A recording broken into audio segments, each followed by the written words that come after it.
Bienvenue sur les cours de Jean-Phi pour une leçon consacrée aux intégrales, particulièrement celles de Dirichlet, de Fresnel et de Poisson.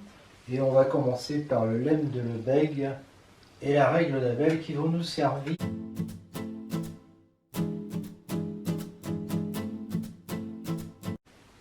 Une propriété qu'on va appeler un critère d'Abel ou une règle d'Abel, mais on verra juste après qu'on a une règle d'Abel qui est plus générale que celle-là. F, une fonction de A plus infini d'un R+, localement intégrable, décroissante, et dont la limite en plus infini est égale à 0. Alors, ces trois intégrales-là sont convergentes. Démonstration, on prend ça et on constate d'abord que la fonction qui est à t fait correspondre f de t cosinus lambda t est localement intégrable, parce qu'elle est produite d'une fonction localement intégrable par une fonction continue, donc intégrable. F décroissante positive, et donc somme de u à v de f de t cosinus lambda t dt est égale à f de u plus somme de u à 0 à c, pardon, c'est pas 0 là, c'est c, de cosinus lambda t dt. Ça, c'est la deuxième formule de la moyenne où c appartient à uv. Et donc, ça nous fait ça. Voilà, je vous laisse vérifier, ça fait ça. Donc après, quand je prends la valeur absolue de cette intégrale, ça c'est positif, donc ça va faire ça. Ça, je peux le majorer par 1 plus 1, 2 sur valeur absolue de lambda.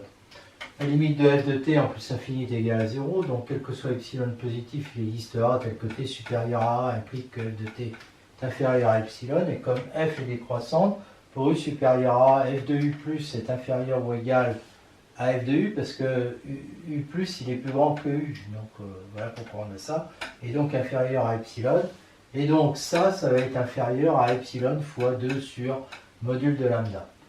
Voilà, donc je prends un lambda différent de 0, epsilon prime positif, je pose epsilon égal à ça, et je viens de démontrer qu'il existait A, tel que dès qu'on a ça, alors on a ça, et ça comme je l'ai appelé epsilon prime, eh bien, je vais appliquer le critère de Cauchy et je peux en déduire que, puisque cette fonction-là est localement intégrable et qu'on a ça juste avant, eh bien, l'intégrale est convergente.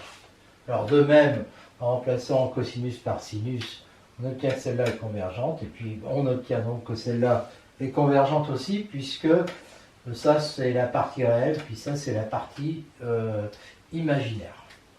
Conséquence, cette intégrale-là est convergente. Démonstration, on prend cette fonction définie comme ça pour t différent de 0, 1 si t égale 0, elle est continue. Le problème de la convergence se pose en plus infini. Eh bien, je prends cette fonction f, positive décroissante continue, donc intégrable sur 1 plus infini.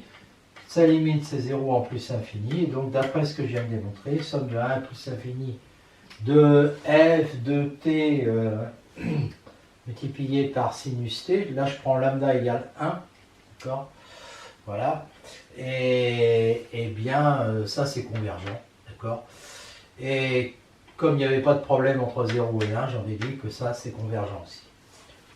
Enfin, la même chose, mais en remplaçant 1 sur t par 1 sur racine de t, en partant de 1, somme de 1 à plus l'infini d'exponentielle it sur racine de t, somme de 1 à plus infini de sinus t sur racine de t dt, et somme de 1 à plus infini de cosinus t sur racine de t dt sont convergentes, eh bien je prends f de x égale 1 sur racine de x, qui est positive, décroissante sur 1 plus infini, d'accord, intégrable parce qu'elle est continue, hein, ça c'est important à dire, elle est continue, voilà, et donc je peux lui appliquer la propriété précédente avec lambda égale 1.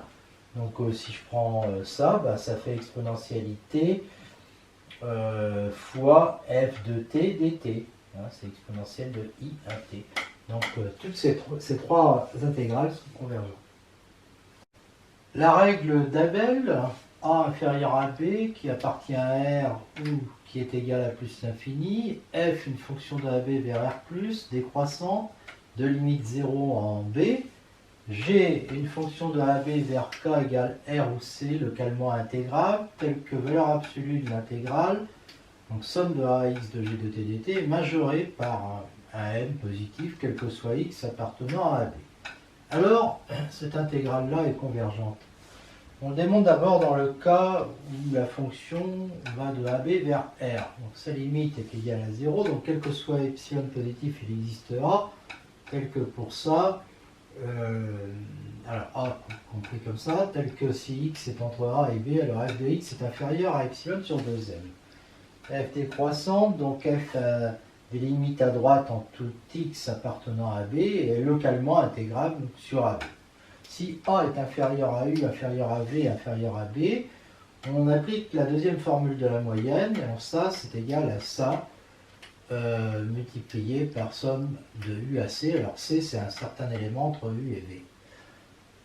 Alors si on prend U entre A et B, on a valeur absolue de f de U qui est inférieur ou égal à epsilon sur 2m. Donc f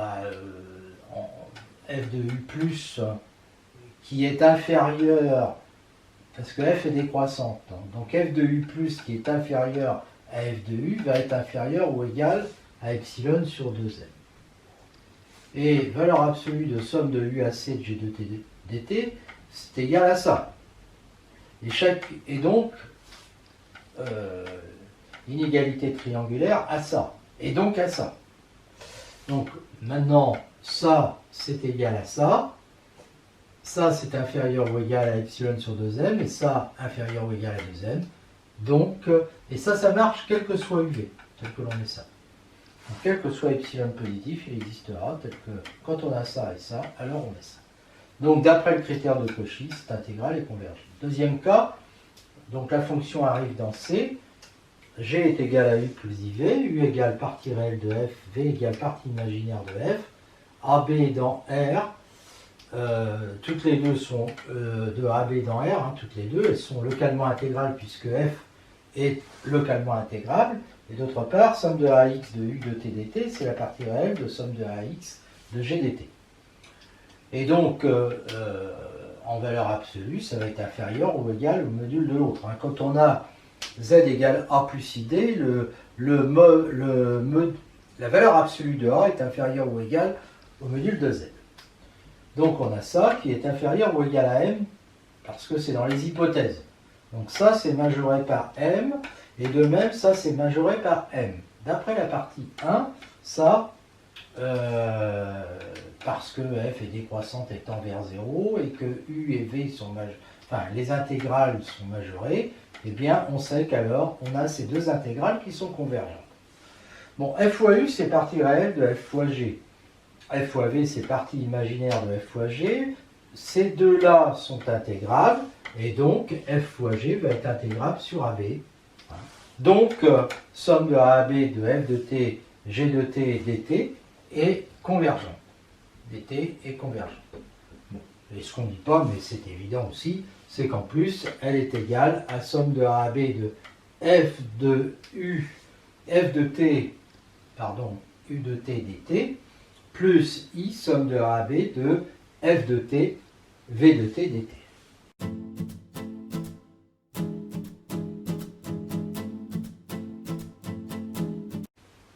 Alors nous voyons maintenant l'intégrale de Dirichlet. Alors il s'agit de celle-là. On pose i égale somme de 0 à plus l'infini de sinus t sur t dt. Donc la fonction sinus t sur t, fonction f, elle est continue évidemment sur cet intervalle, mais elle se prolonge en 0. La règle de 0 est égale à 1, donc elle est continue sur tout l'intervalle, donc l'intégrale. Alors après, pour l'intégrale, il y a un problème en plus l'infini. Sinus t sur t peut s'intégrer comme ça, d'accord? C'est une intégration par partie. Moins, et comme je dérive 1 sur t, ça fait moins 1 sur t2, d'accord? Donc je vais retrouver le moins, voilà. Et puis je remarque que ça c'est inférieur ou égal à 1 sur t2 qui est intégrable. Donc l'autre, donc ça va, la limite quand a tend vers plus l'infini de ça existe. D'accord? C'est-à-dire l'intégrale somme de 1 plus l'infini cosinus t sur t2 existe.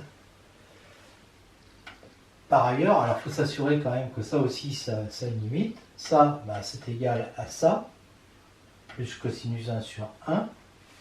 Et ça, c'est inférieur à 1 sur A, ça tend vers 0 quand A tend vers plus infini. Donc ce truc-là, ça existe, la limite en plus infini, et ça vaut cosinus 1. Donc finalement, ça a une limite, ça a une limite, donc la somme des deux a une limite.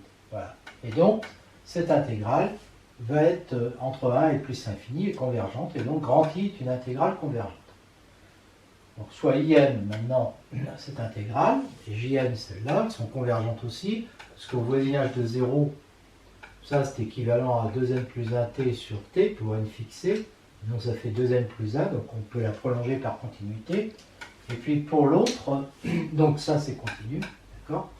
Et puis c'est identique pour t, en posant g de 0 est égal là aussi à 2n plus 1. Donc IN, JN sont convergentes, parce qu'il n'y a pas de problème en pi sur 2. IN est toujours égal à pi sur 2.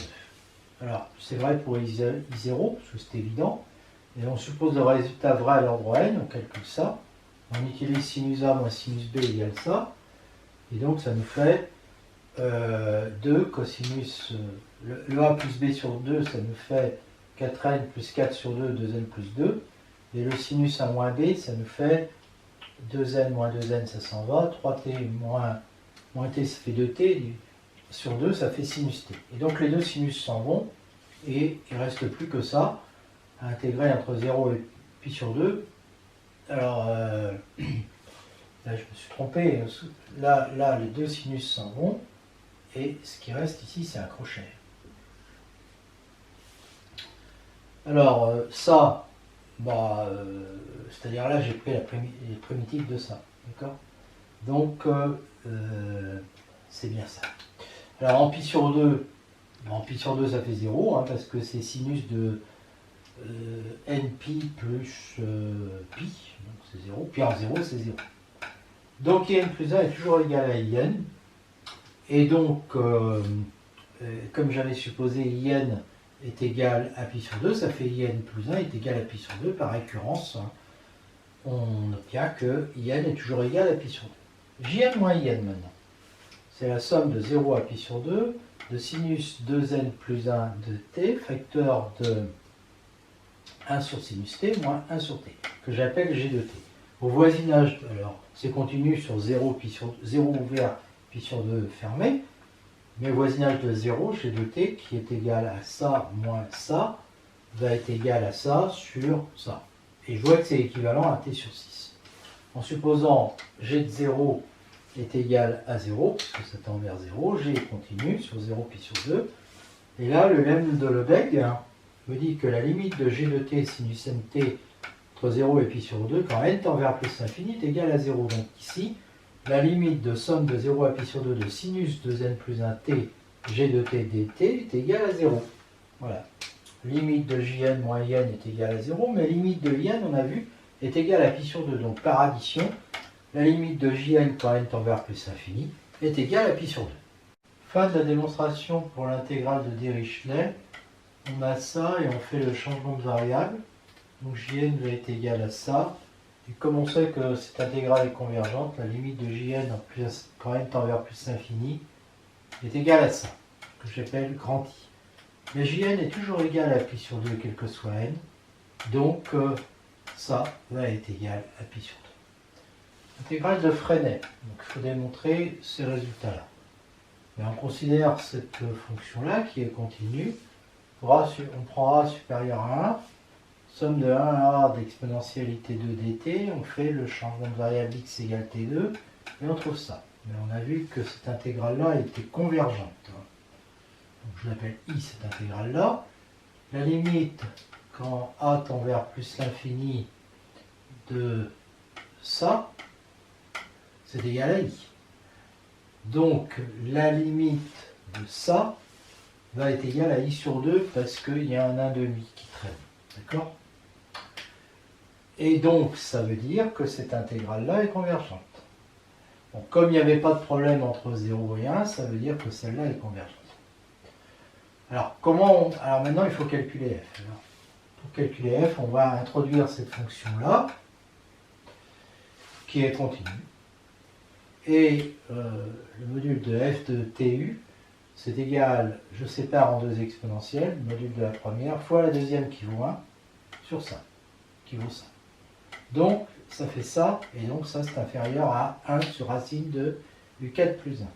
Cette fonction-là est continue. Et sur 1 plus l'infini, elle est inférieure ou égale à 1 sur U2, qui est continue et intégrable sur 1 plus l'infini. Donc, ça, c'est une intégrale convergente. Et donc, ça aussi, c'est une intégrale convergente. Voilà. Donc, en fait, celle-là, c'est inférieur à ça, qui était intégrable. Donc, d'après le théorème de convergence dominé, comme f de tu est continue, eh bien, on en déduit que cette intégrale existe, quel que soit x, et que f est continu. Alors maintenant, on va démontrer que grand F est dérivable. Des ronds f sur des ronds t en tu existe et est égal à ça, c'est continu ça, et on peut majorer comme ça, c'est-à-dire comme ça. Bon, alors là, on va se prendre un intervalle AB comme ça, et t appartenant à AB, et à ce moment-là, des ronds f sur des ronds t en tu, en module, va être inférieur ou égal à 2b exponentielle de moins U2 A2. Et ça, il n'y a plus de t, c'est continu sur 0 plus l'infini, intégrable sur 0 plus l'infini. Je peux donc appliquer le théorème de convergence dominée. Et donc j'ai 2 ronds f sur, comme ça, c'est intégrable sur ça, eh bien f est dérivable sur AB, et f' de t est égal à la somme de 0 à plus l'infini de des ronds f sur des ronds u en tu du, quel que soit t appartenant à AB. Donc comme j'ai pris a supérieur à 0, j'en déduis que f est dérivable sur 0 plus l'infini et que f' de t est égal à la somme de ça du. Ce qui fait moins 2, je peux sortir l'exponentielle moins it2 fois ça. D'accord? Après, je fais le changement de variable x égale ut pour t positif et j'ai f' de t qui est égal à moins 2 exponentielle moins it2, somme de 0 à plus l'infini d'exponentielle moins x2 dx, mais là je reconnais l'intégrale de Gauss qui est égale à racine de pi sur 2, et donc f' de t est égal à moins racine de pi exponentielle moins it2, quel que soit t appartenant à 0 plus l'infini. On continue et on termine avec l'intégrale de Freinet, donc on a démontré ça. La suite de la démonstration, la limite de f' de t quand t tend vers 0 est égale à moins racine de pi.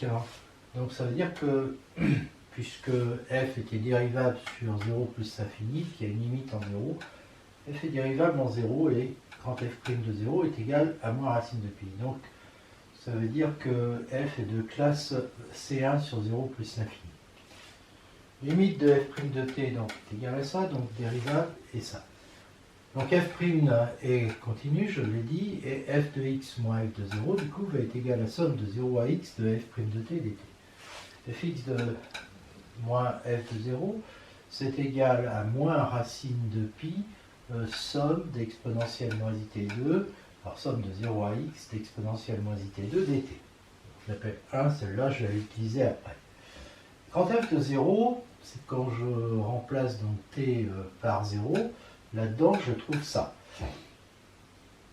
Et ça c'est égal en multipliant par E2 moins I en haut et en bas à ça, que je vais séparer ensuite en deux. Alors cette fonction-là est continue sur R, et je vérifie ça, cette fonction-là est intégrable, et donc l'autre va être intégrable sur 0 plus l'infini, idem avec celle-là. Donc en fait, ça va être intégrable, et f de 0, je vois que c'est égal à grand I plus ij, où I est égal à ça, et j est égal à ça. On fait le changement de variable v égale 1 sur i dans celle-là, en fait. Alors bon, je pourrais le faire directement entre 0 et plus l'infini, je le fais entre epsilon et a, et donc, vous vérifiez, c'est évident que ça fait ça. Et ça tend vers j, parce que quand epsilon tend vers 0, ça tend vers plus l'infini. Et quand a tend vers plus l'infini, ça tend vers 0, ça. Et donc, oui, là j'ai renversé déjà, oui, c'est plus ici. Voilà, et donc ça tend vers j. Et donc, comme ça tend vers j, que j'étais parti de i, ça veut dire que i est égal à j. Bon, Alors maintenant, si je fais ça, 2 U2 plus 1 sur U4 plus 1, je ne touche à rien en haut. Ça, je l'écris comme ça. Bon, c'est classique, hein, ça. Et en fait, je m'aperçois que c'est égal à ça. Et ça, pour faire apparaître, pour intégrer en arc tangente, je l'écris comme ça, puis comme ça. D'accord? Donc, comme I et J est intégrable, I plus J aussi, et donc ça va faire ça, qui est égal à ça entre 0 et plus l'infini. Alors l'arc tangente en plus l'infini, c'est pi sur 2. Donc là, ça va faire pi sur 2 plus pi sur 2. Puis en 0, je vais obtenir du arc tangente 1 et du arc tangente moins 1 qui se suppriment. Et donc, je vais obtenir pi sur racine de 2. Donc I égale J. Et I plus J est égal à pi sur racine de 2. Donc I et J sont égaux à la moitié de pi sur racine de 2, c'est-à-dire pi sur 2 racine de 2. Et donc f de 0, f de 0 qui est égal à I plus IJ va être égal à ça. Alors maintenant, je vais calculer la limite de f de t quand t tend vers plus l'infini. Donc j'avais ça, que je peux écrire comme ça, parce que le module d'exponentielle moins it2, ça fait 1, et ça c'est inférieur, comme ça c'est plus grand que 1, c'est inférieur à ça. Puis ça, c'est évidemment grâce à l'exponentielle, une fonction intégrable sur 0 plus l'infini, et somme de 0 à plus l'infini d'exponentielle moins i2 t2 du, en prenant t positif et en faisant le changement x égale ut, j'obtiens facilement ça, je peux sortir le t, et donc j'obtiens que le module de f de t est inférieur ou égal à 1 sur t racine de pi sur 2. Et ça tend vers 0 quand t tend vers plus l'infini, donc la limite de f de x sur plus l'infini est égale à 0. Alors maintenant, je vais utiliser 1 qui était là, je vais tendre x vers plus l'infini, ça tend vers somme de 0 à plus l'infini, f de 0 je le connais, et donc j'obtiens ça, d'accord? Et donc cette intégrale, parce que je savais déjà qu'elle existait, est égale à ça, d'accord? Alors maintenant, évidemment, comme exponentielle de moins it2 pour partie réelle cosinus de t2 et pour partie imaginaire sinus de t2, j'obtiens ça, et de ça, bon, je peux éventuellement réexpliquer un petit peu après, j'obtiens facilement, parce que c'est vrai aussi pour les intégrations, pour les intégrales généralisées, j'obtiens facilement que la partie réelle est égale à la partie réelle de ça, et que la partie imaginaire est égale à la partie imaginaire de ça. Et donc, ça me fait bien le résultat escompté, c'est-à-dire que ces deux intégrales égales à 1 sur 2 racine de pi sur 2.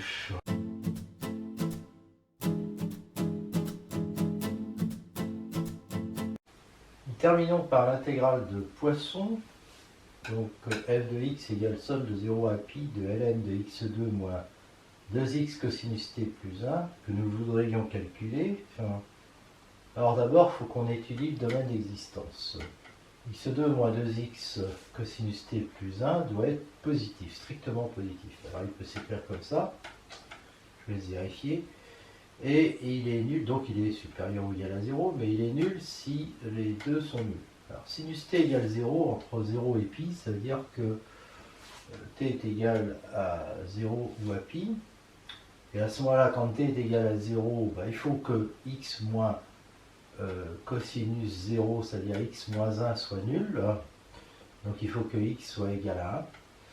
Et quand t est égal à pi, cosinus pi ça fait moins 1, il faut que x plus 1 soit nul, c'est-à-dire que x soit égal à moins 1. Donc f est bien défini si x appartient à R privé de moins 1. Si x est égal à 1, eh bien, si x est égal à 1, f de 1 c'est ça. Et là j'utilise la formule cosinus t est égal à 1 moins 2 sinus carré t. Et donc j'obtiens ça, ce qui fait ça. D'accord ? Et là, je vais prendre un dl de ça, au voisinage de 0, donc u évidemment est continu sur 0 pi, au voisinage de 0, u de t c'est ln de 4, et puis ça c'est 2 ln de, t sur 2 plus négligeable devant t2. D'accord? Donc ça fait ln de 4 plus 2 ln de t sur 2 facteur de 1 plus négligeable devant t. Et donc ça fait ln de 4 plus 2 ln de t sur 2 plus 2 ln de 1 plus négligeable devant t. D'accord?